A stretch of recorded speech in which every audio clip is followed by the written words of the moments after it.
হতাশ হওয়ার কিছুই নেই। তিলোত্তমার বাড়িতে শুভেন্দু অধিকারী। ডাক্তার বোনের বাবা যা বলছেন তা ঠিকই বলেছেন। ওনারা সবকিছু বিচার করেই বলছেন। আমি ওনাদের মতকে সমর্থন করি, তবে কোর্টের বিচারকে মান্যতা দিয়েই বলছি।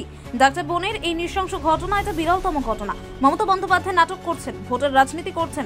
ওনার হাইকোর্টে বিচার চাওয়ার ক্ষমতাই নাই। আজ তিলোত্তমার বাড়িতে এসে কথা বললেন শুভেন্দু অধিকারী। তবে তিলোত্তমা বাবা মার সাথে দীর্ঘক্ষণ কথা বলেন শুভেন্দু অধিকারী। পরবর্তী ক্ষেত্রে আইনি লড়াই আমি পরিবারের সঙ্গে অনেকদিন ধরেই সম্পর্কে আছি, যোগাযোগে আছি। আমার সঙ্গে একাধিকবার ওনাদের কথাবার্তা হয়, তা ওনারা কিছুটা আমাকে ভরসা করেন এবং আমিও ওনাদের লড়াইটাকে খুব কুর্নিশ জানাই। আমার তিনটে বিষয়ে আমি আপনাদের বলবো। এই পুরো যে 30-40 মিনিটের ডিসকাশন সবটা আমি বলবো না। আমি প্রথম কথা জানাবো যে এই পরিবার কালকে যে রায় হয়েছে, আংশিক রায়, তার পরবর্তী সময়ে তাদের যে কম্পেনসেশন রিফিউজ করা থেকে শুরু করে তাদের যে স্ট্যামিনা এবং লার্জার কনস্পিরেসির জন্য তাদের যে লড়াইয়ের যে মানসিকতা, সেটাকে আমি কুর্নিশ এবং প্রণাম জানানোর জন্যই আজকে এসেছিলাম। দ্বিতীয়ত আগামীকাল সুপ্রিম কোর্টে আবার ডেট আছে। ওনারা বৃহত্তর আইনি লড়াইয়ের প্রস্তুতি নিচ্ছেন এবং এই আইনি লড়াই এমনিতেই একটা পিটিশন ওনারা হাইকোর্টে করেছিলেন, যেটা সুপ্রিম কোর্টে গেছে। সেটাও একটা সেকেন্ড পিটিশনের বিষয় রয়েছে।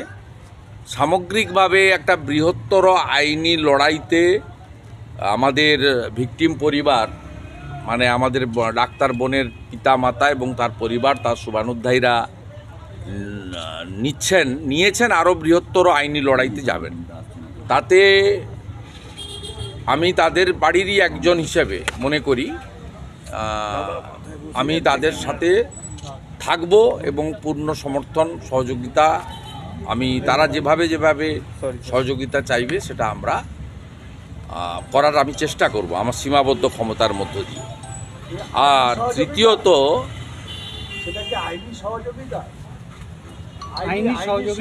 না, ওনারা আইনের বৃহত্তর লড়াইতে নামছেন, তার অনেকেই সাথী, তার মধ্যে আমিও একজন সাথী। অনেকেই ডাক্তার অর্গানাইজেশান, ওনার লয়ার্স, ওনাদের রিলেটিভ অনেকেই ওনার সঙ্গে আছেন, রাজনীতির ঊর্ধ্বে আছেন, মানে ব্লাড রিলেশনের ঊর্ধ্বে আছেন। সেক্ষেত্রে আমিও ওয়ান অফ দেম। এই ভূমিকা নিয়ে ওনারা প্রকাশ্যে গতকাল থেকে বারবার প্রকাশ করেছেন এবং বলা হচ্ছে আমি ওনাদের পরিবারের মানে ওনাদের সমস্ত বক্তব্যকে সমর্থন করি।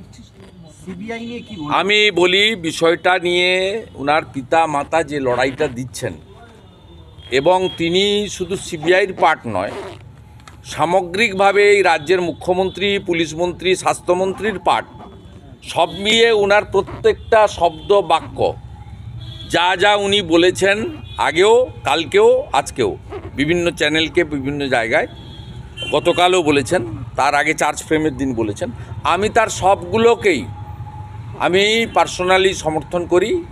কারণ তারা ঘন্টায়, মিনিটে এবং প্রত্যেক দিন প্রত্যেকটা জিনিসকে চুলচেরা বিশ্লেষণ করেছেন এবং মনিটরিং করেছেন। অন্য সাধারণ লোকের মতো আইন বিশারদ বা প্রশাসন বা তদন্তকারী সংস্থার উপর ছেড়ে দেননি। তারা নিজেরা কিন্তু মানে আলপিন থেকে এলিফ্যান্ট প্রত্যেকটা বিষয় অত্যন্ত কেয়ারফুলি অবজার্ভ করেছেন।